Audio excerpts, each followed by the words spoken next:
In my previous video, you saw we installed container runtime, containerd as a container runtime. As you can see, it is active and running. And in the next step, it's required to install Kubeadm services on all hosts.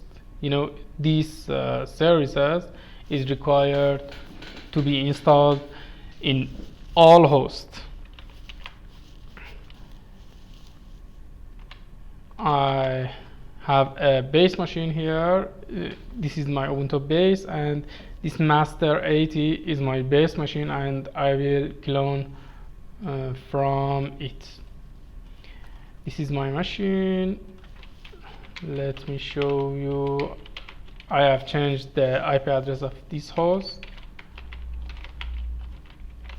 As you can see here, it is 5680, and here in my repository I'm connected to this host, and here you can see at least 2 GB of memory is required in each host, 2 core CPU, full network connectivity between hosts, and unique hostname MAC address also swap disabled. We have done all of them, and here you can see I have 2 GB of memory and 2 core CPU.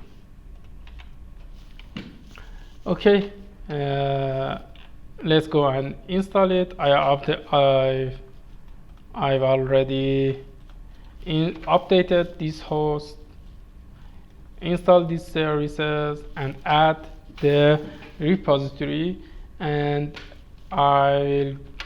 this service is installed. I have just installed these services, and Kubernetes repository have added to this file. It's time to install Kubernetes services. It will take time to install these services on my host. I fast forward the video, and after installation completed, we will continue.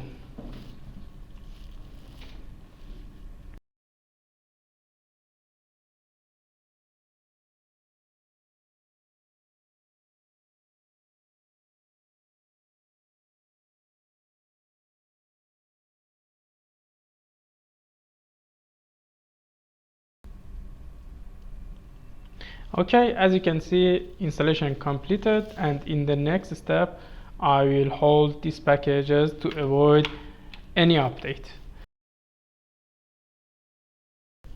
We can initial the cluster, also verify.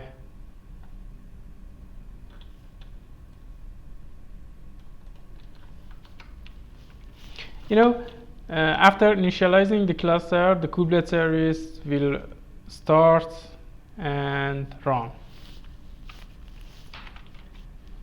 Virtual machine is ready, and I can initial my cluster. In my next video, I will create a Kubernetes cluster, initial in my server, and after initializing the master node, I will use the token and join my client to this cluster.